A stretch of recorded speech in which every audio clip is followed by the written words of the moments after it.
okay? All right. Trajano, did you have the opportunity to coach all three of your sons? Yes, I mean, and honestly, that was part of what we had hoped at some point, and we were fortunate enough that I got to coach them both in club and in high school, and honestly, a blessing and amazing thrill. Just you know, we share that, you know. We're still breaking up a bit. I'm not sure what's going on. His having that. Yeah. So what were the differences between the three boys, that soccer-wise?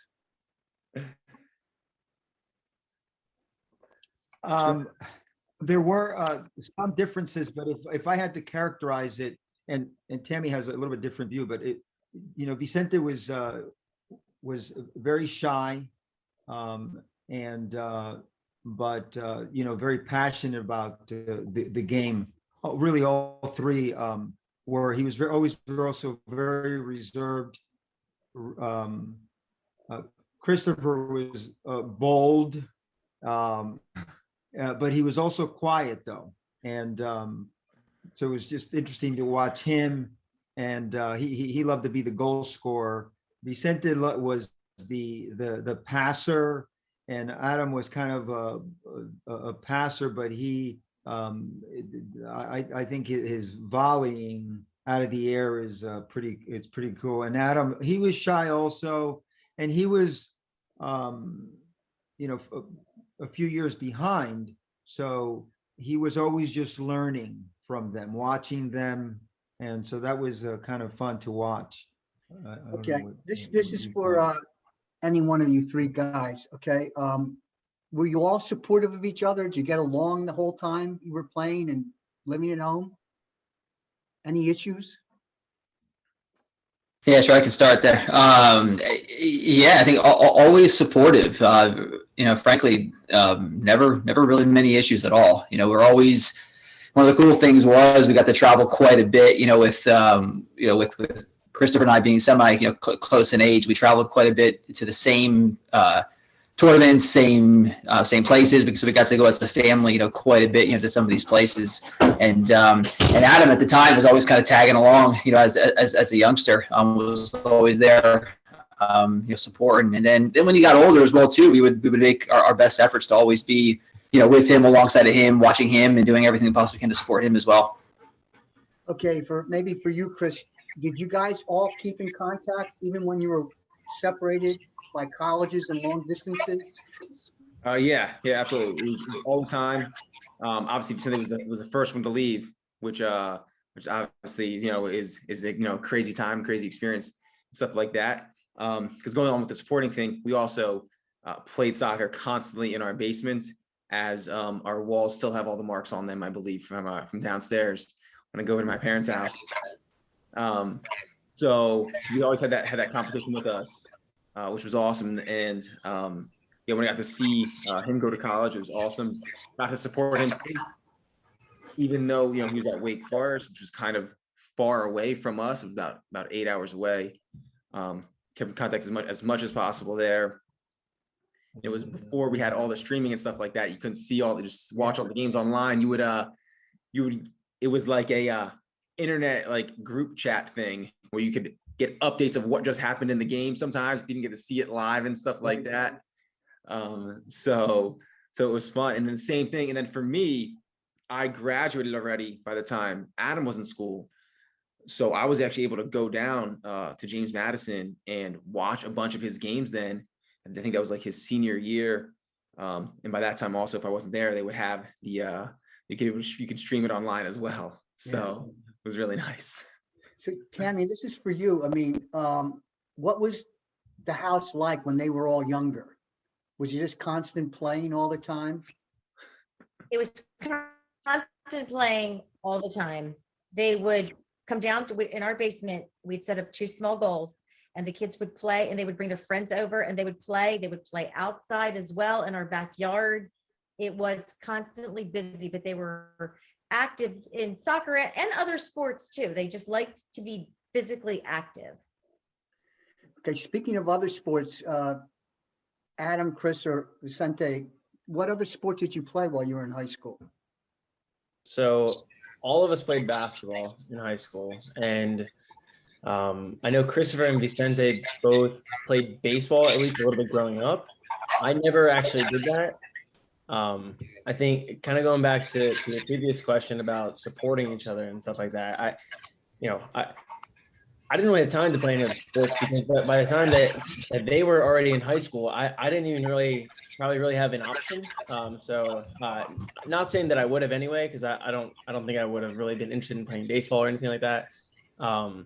But by the time I was kind of old enough to start playing like true organized sports at a fairly competitive level, they were already, old enough where they were playing soccer and basketball, and soccer year round, basically, and then basketball during the winters. So that was just kind of what I grew up remembering, I guess, the most. So for me, soccer was just life, basically, in a great way. And then basketball was kind of like the other sport that you can still play and look forward to during the winter months.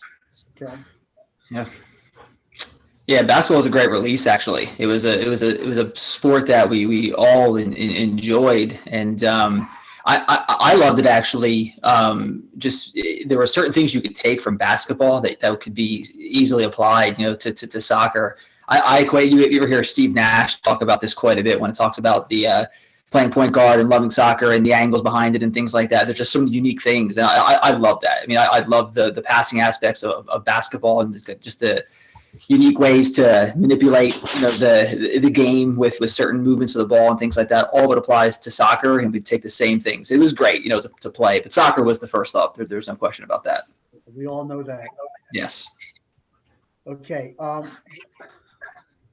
wanted to ask, sorry, Tammy, for you and also for Trajano, how did you maintain a strong relationship with your children through the years, with them playing soccer and being away so long? And the other thing I want to ask you is, how did academics tie in with soccer for your family? Because I know your three boys had a lot of success academically too. Obviously, academics are very important to our family as well. So they all grew up knowing that they were always good students. I never, ever had an issue with any of the boys. They would come home. We had very limited time to get homework done, so they would do it as soon as they would come home. We'd get it done so that they could go out and go to one or maybe even two soccer practices that evening. Sometimes they were running down to Phoenixville, or they had an hour and a half drive. They would take homework in the car. They would do it in the car. And I actually found one of the ways that was good for me. I loved driving my kids back and forth I'd get up, I'd be at work at 7:30. I'd work through my lunch, come home, drive my kids an hour and a half to soccer practice. But that was part of our connecting time. I'd stay there, get out, take my walk, do whatever, take things with me to do. And then we'd drive back an hour and a half and get home around 10 o'clock at night. So, but I found that enjoyable to connect with my kids. And my kids were always good about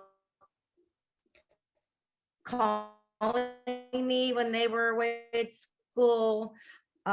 Their senior years for each of them, I went to every home soccer game at their college. So I get to, but their senior years, I was able to arrange my work and get to everything for them.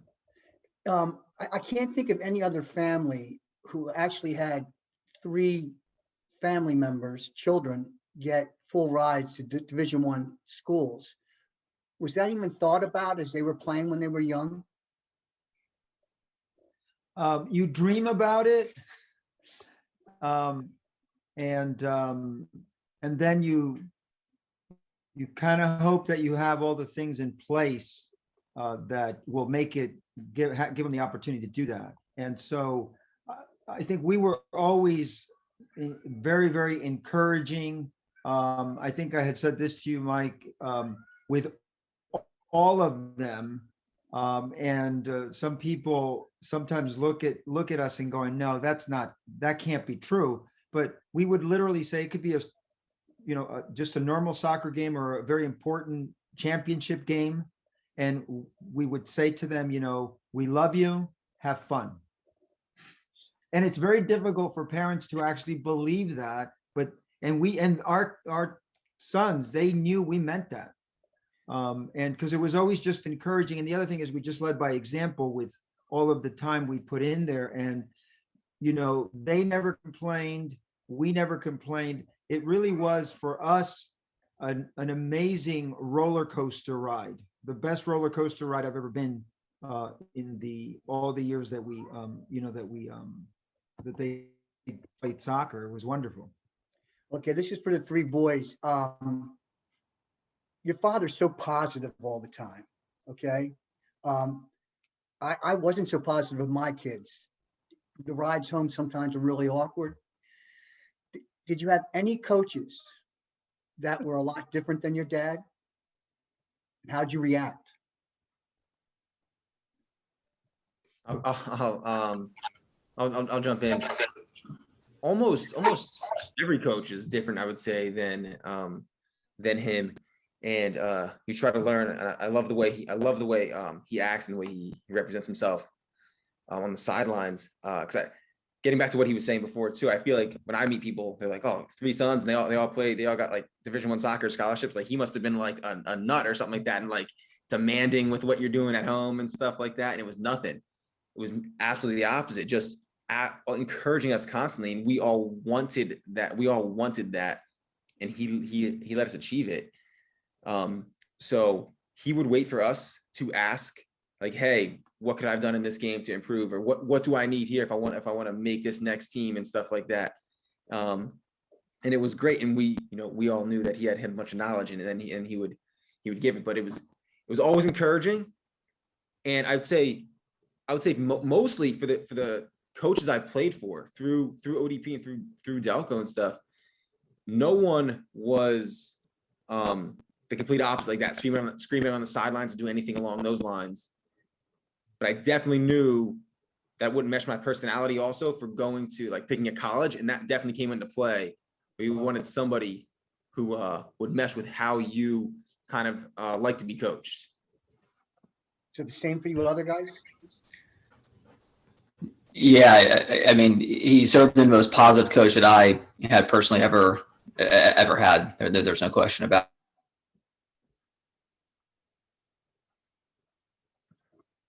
I'm not sure if we lost Vicente or not.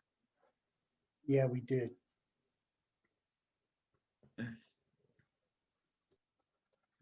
Vicente, can you hear me?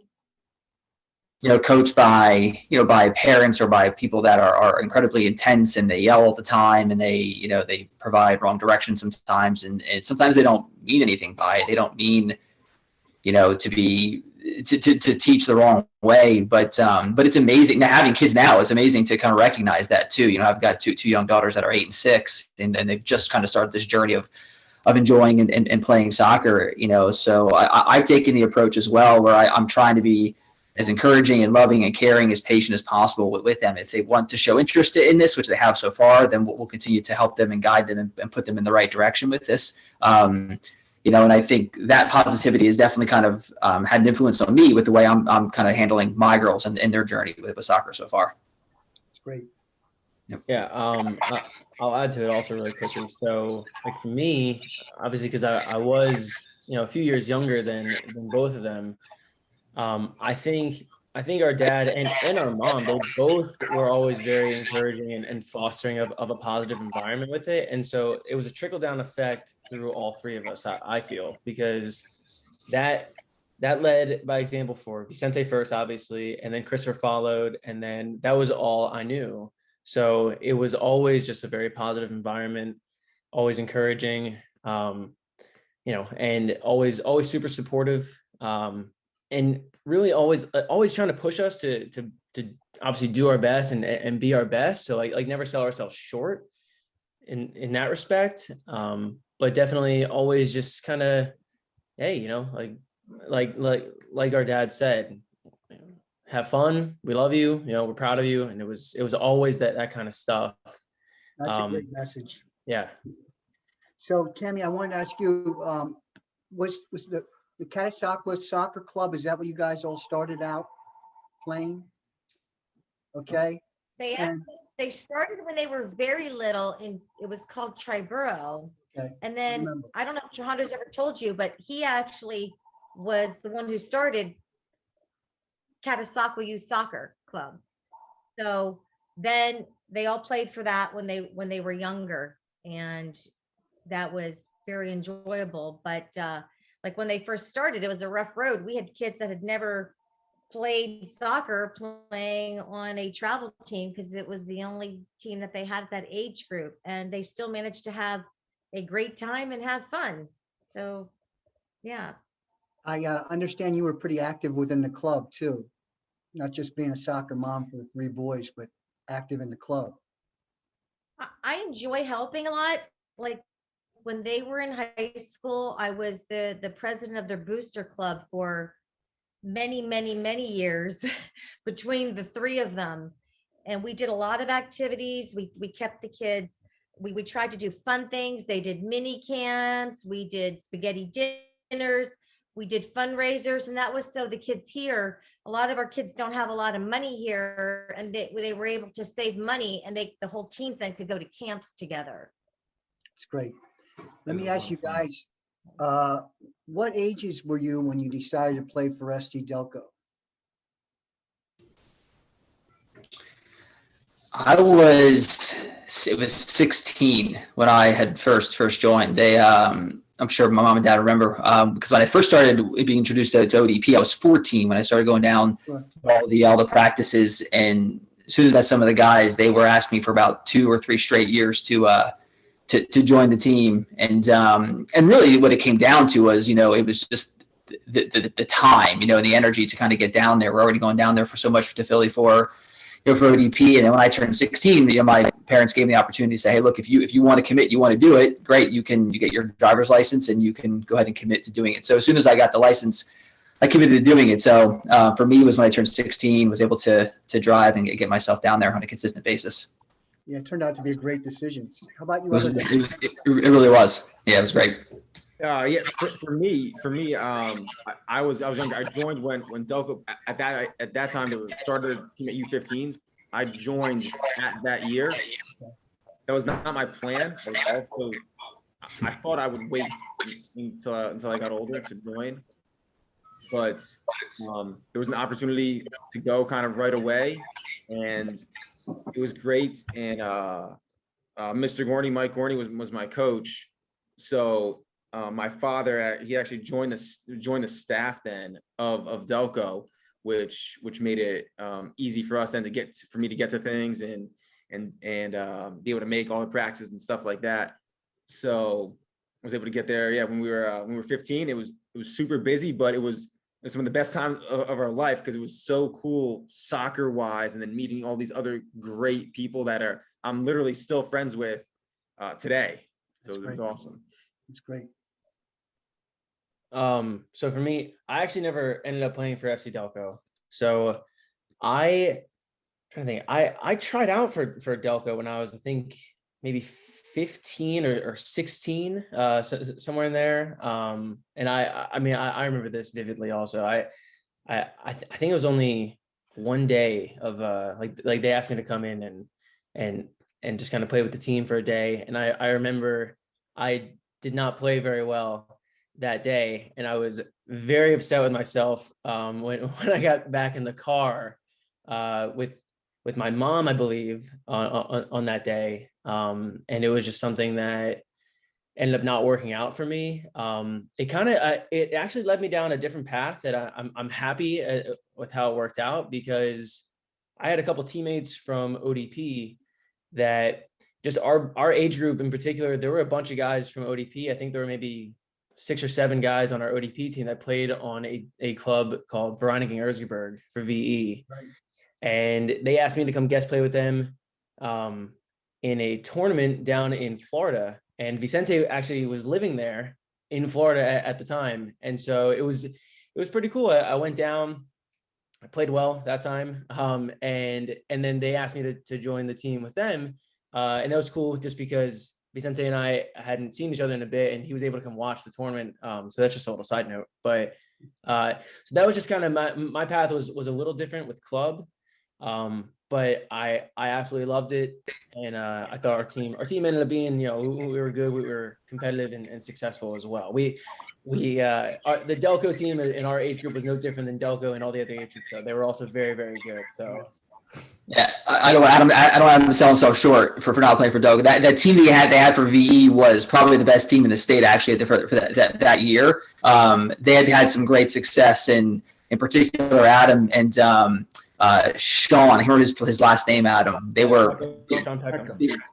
Yeah, they were fantastic players.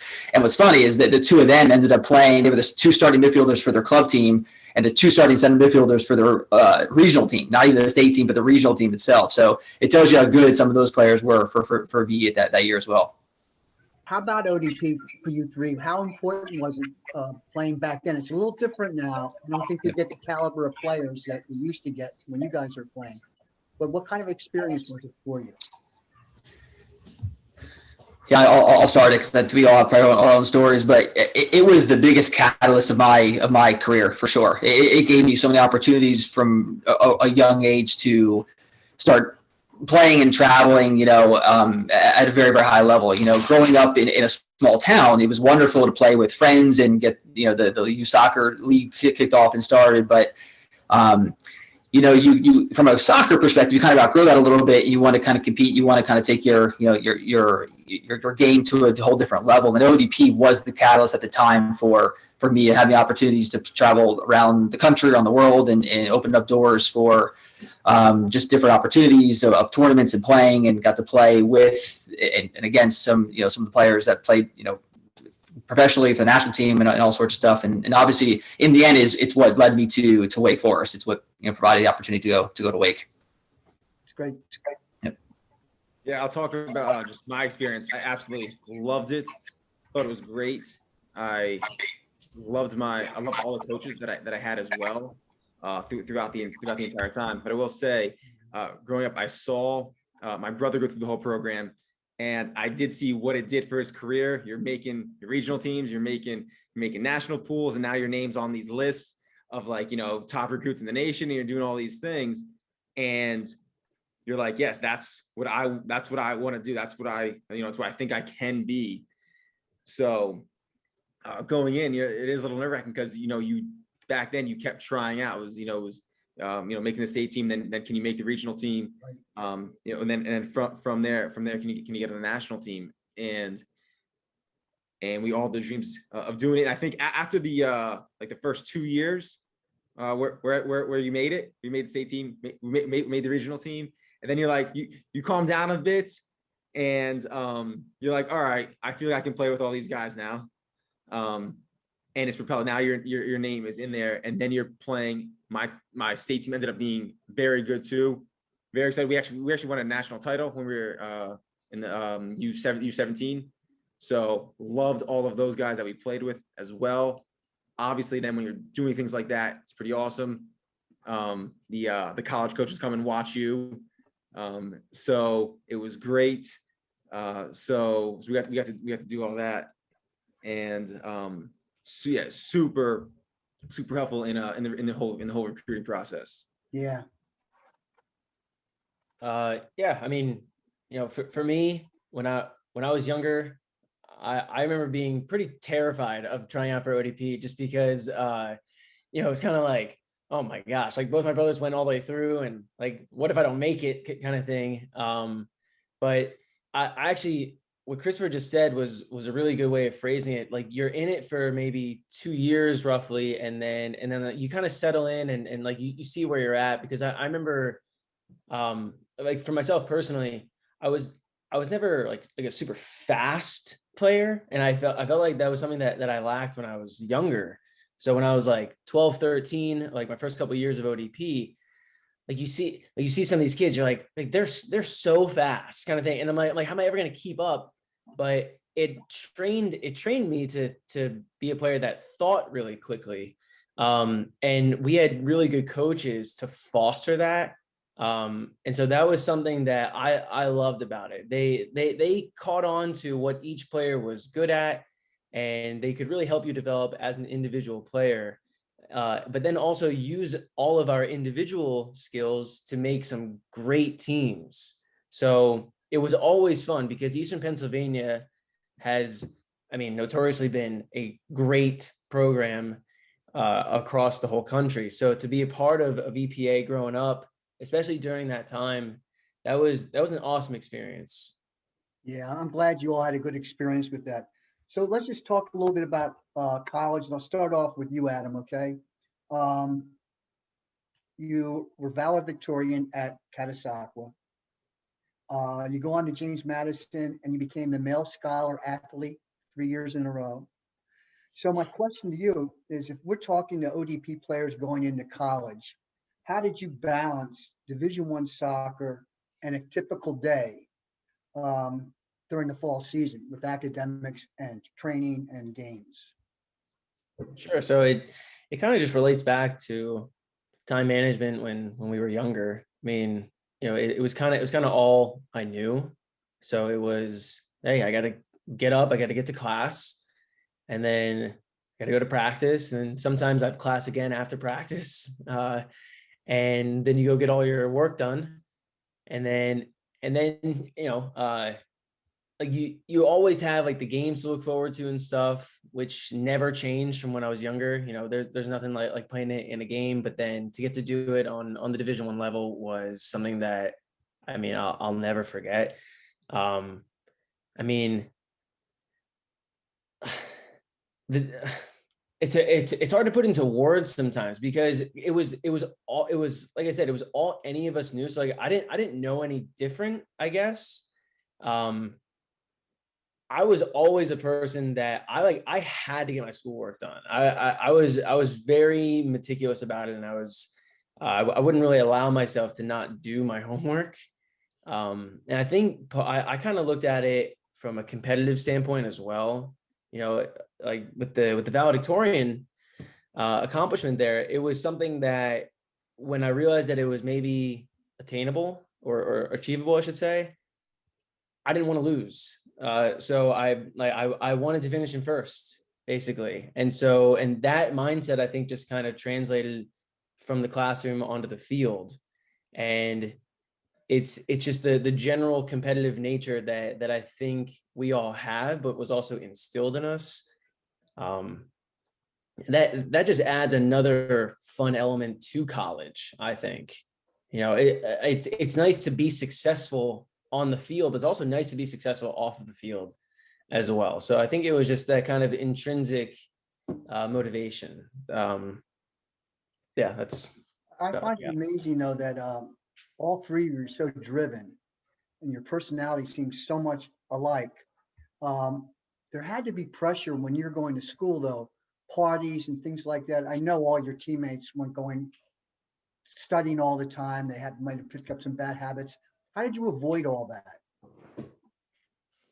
Any of you? So, I mean, personally for me, I mean, a lot of it I think comes from the family dynamic, you know, when you're younger and kind of what you're brought up in and what you believe and what you think and feel and things like that. You know, we're a faithful family, you know, we're a family that kind of grew up, you know, like that. And we just kind of set forth just certain things I think that were important to us, you know, and, you know, from a young, from a young age. And I think, you know, for us, you know, we at a young age, all three of us really, we set forth of academics and soccer were the two most important things for us, you know, at the time, you know, with the faith first and then academics and soccer right after that. And yeah, don't get me wrong. I mean, there are times where there's a lot of temptations, a lot of things that happen in college, you know, that are outside, you know, of sport, outside of all sorts of stuff. But I think, you know, when I talk to other, you know, guys that are younger going to get to school, it's like you got to be prepared for that. You know, that's life in general. You're going to be tempted to do things when you're younger, tempted to do things when you're in school, tempted to do things, and you know, when you're out of school and you're older. You know, it's just a matter of staying focused, understanding the importance of what you're doing, and also the importance of of what you're representing as well. You know, you're going to school for, you know, for a reason. You know, it's a, you know, it's such a benefit in life to have an education. You know, it was such a privilege to go, you know, to a great school, to play great soccer and things like that. And I took that seriously. You know, I did not take that lightly at all. The ability to just simply the ability to play and simply the ability to go to school is such a privilege to do it. That's great. Chris, did you have any pressure, you know, to hit parties or anything like that from your teammates? Absolutely. If any of my teammates are watching this, they know too. It's but I would never do anything that took my. I knew what the main goal was. You know, main goal, get great grades. You know, do as well as you possibly can in soccer. So that stuff was kind of side things. But so much that like I never cursed on like the field and stuff. I would never curse or in my life. It was very funny, and it was just everyone knew kind of how I was. So it was very funny. Like my teammates would they make fun of me when like I would mess up and stuff like that, because I'd be like, shoot, and I like say something or like that, and it would be like it would almost sound like sarcastic to them as it was coming out of my mouth. But they knew like kind of like that's how I was. I wasn't gonna change, and yeah, that was Bastidas. That was him. So Adam, I guess this experience for you is the same thing then. You guys sound so much alike when you talk about soccer and keeping your mind on what you want to do and your goals. Is that the case for you too? Yeah, absolutely. You know, it was something that I think we all wanted to do. It was something that we all wanted to accomplish, to just have good grades and maintain, you know, good status and stuff, like amongst your teammates and amongst your coaches and stuff like that. So I don't have too much else to add to it, honestly. I mean, I think those pressures exist pretty much anywhere that you're going to go. I'll add a little more. Yeah. I'll add a little more. Also, just in general, when we talk about how there's competition like in everything that we are doing as we're doing. So like Vicente was coming through before me and stuff. I want to do better in soccer. I want to do better in academics. I want to do all that stuff. And then Adam comes through and he's valedictorian and he's beating us in those things. So believe me, there's competition even within us. Like we're rooting for each other. Like I'm super pumped of you know, they accomplished both of them so much. I'm so proud of them. But like we wanted to outdo each other all the time. That's a good thing. You still get along. Yeah. So Chris, let me ask you, because I know a lot of kids go through this, but you started off at Wake Forest, but ended up transferring to Pitt. Is there a major cause why you decided to do that? No, nothing major cause. I wanted to be able to play. Obviously, you know, wasn't with Vicente for a long time. I wanted to be able to go to Wake Forest, and he was there, which was really nice, and some other guys, and really like Jay as a coach. So that was a great opportunity for me. And then after he left, you know, reevaluating stuff, and there was an opportunity for me to end up playing at Pitt, which was a great school, and it was another good. I want to be somebody that was good academically, good at soccer, and is actually one of my best friends also he was a forward at Pitt. His name's Kian. I don't know if you remember Kian at all. I played with him. No. So I played him on my Delco team for a whole bunch of years, and it was an opportunity for me to play, you know, up top with him, and I was able to do that. Plus, there was another 6 of my Delco guys and a couple ODP guys from EPA on that squad, so I knew it was going to be a good team. So I was able to do that. I moved in with Kian. I moved in with him, and we got to play together out there. It was awesome. That's a really smooth transition then. I thought you'd say, yeah, it was really tough, or it was not. That's good. That's good. Okay, Vicente, I mean, looking at your career at Wake Forest was amazing, but I found the most enjoyment in reading about the supporters you had in the stands for each home game. It sounds pretty incredible. Let me know what it was like and explain the whole thing. Sure. Yeah. So one of the things that I kind of have done my whole life is I like that balance in my life. So I actually had, you know, a group of friends actually were off the soccer team, not on the soccer team themselves. And I actually liked not living with soccer guys. it allowed me to have a little bit of break outside of that world, because my world at school was soccer.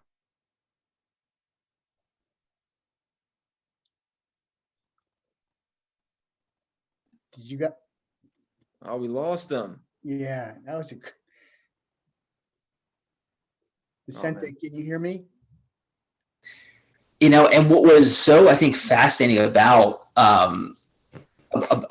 this is that they actually, well, a few of them actually really enjoy soccer. They actually grew up playing a little bit. You know, they knew a little bit about the sport and things like that. And on, you know, typically Friday, Saturday nights, it gave them something to do. They would come to the games and they would get rowdy and bring some excitement, you know, to the crowd. And what was so great about Wake was we would get, fortunately, we were very blessed at the time, we would get like 3,000 or so fans, 4,000 fans on a Friday or Saturday night game, which was, you know, really great for a college soccer game, you know, when like 15 or so years ago, which was pretty amazing. And they added an element that was just so different that you'd get at, you know, at a college soccer game.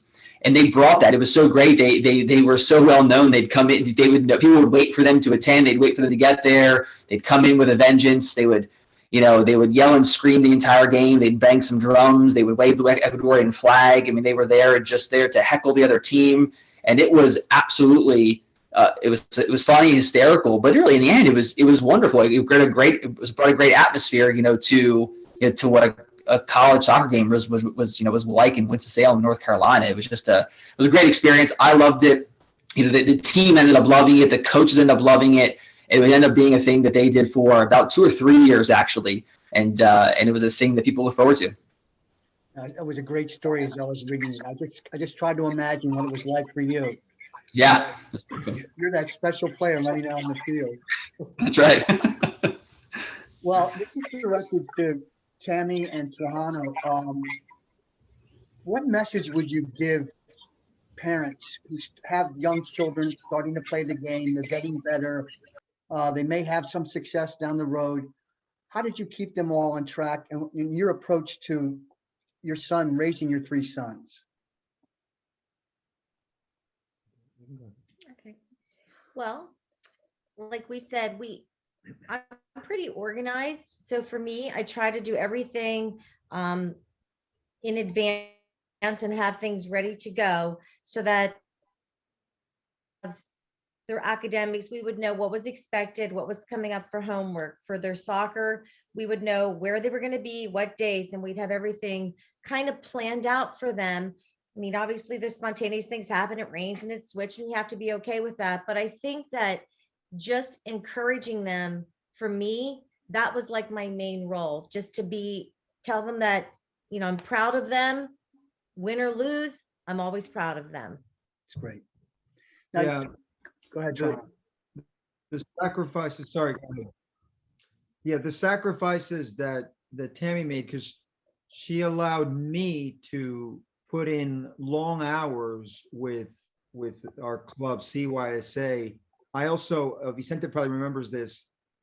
This was probably one of my favorite teams to coach, is the middle school team. In 1993, 1994, 1995. And in those years, the 6th graders were allowed to play. So that was thrilling to have been able to do that. And that actually, if he remembers, that probably laid the foundation soccer-wise for a lot of those kids to get a passion for the game, And so ours was always the encouragement.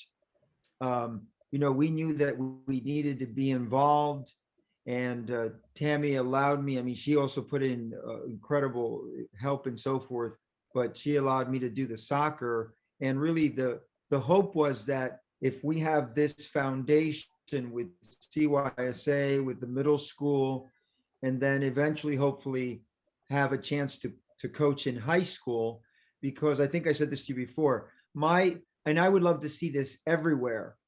The biggest thing that happens, I think, with players is that they want to play high school soccer because of the social aspect of it, right? And it's so key. It's so key that if my thing, and Tammy and I talked about this, how do we have something where the level of coaching doesn't drop. So then it's always a learning experience. And so we were lucky enough to have that support system with CYSA and everything else. And in high school, that they always got that, and it was complementary to everything that they were doing with ODP and so forth. So that was truly amazing. It was just, and you just sort of sit back and you go, wow, this is amazing. What a great joy it was to watch that happen. Yeah, you had mentioned earlier about being faith-based, your family, Christianity. How big a role did that play, do you think, in your son's success? I think it was huge. And honestly, Tammy has been the rock with that. So that has been huge. In fact, I think Christopher, but and so forth, they were part of the Christian Fellowship of Christian Athletes, I believe it was, and so that becomes very, very, very important, because what happens is, if you have that faith, if you have that grounding, highs or lows, you always know who to trust, and you have your faith in God. So that's a wonderful thing to have, and it was very important, I think, for all three, and really for the entire family. Yeah, that makes a lot of sense. It's good to hear. As you've been talking, Trajano, and I'm looking at your three sons and your wife, Tammy, one of you should write a book about all your soccer experiences and how things came into play, seriously. Because, I mean, looking at your success of your three boys and your marriage, I mean, it's a great story, and it needs to be told, because there's a lot of bad things going on in youth soccer right now. And you guys seem to bring out the best in soccer. So for me, it's a real honor to speak to you. Are you all three of you coaching right now, boys? I am. Yeah, I am as well. Yeah, I've just picked up coaching with my daughters again. Yep, coaching again. Yeah. So that takes you to another. Are you still playing professionally, Vicente? Are you playing? No, nothing anymore. It's been a little while. I miss it, but I'm good where I'm at right now. That's for sure. Great. Yeah. Well, anyway, Yeah. for me, it was a real pleasure to interview you guys. I guess we could go longer and longer talking about all these things. We didn't really address soccer so much, but I think you gave everybody who's going to listen to this a strong idea of what a family should be like, even forgetting about the soccer aspect. But I went back to majors too. What were your majors in college? Major in psychology. I actually majored in communications with an emphasis in creative writing. But then I went back to school for my phys ed and health certificate to graduate school. So I'm a gym teacher now, which I absolutely love. Nothing wrong with that. Mm-hmm. I was a psychology major for one semester, and then I switched. I switched to, it was called interdisciplinary liberal studies, which was basically a fancier name for teaching. It was basically an education major. So that led to me being a teacher now. I teach 7th grade math, and Christopher and I teach at the same school. Wow. That's great. That's great. I forgot to ask Tammy too. Are you from Pennsylvania originally? I am from Pennsylvania. I grew up in York, Pennsylvania. Okay.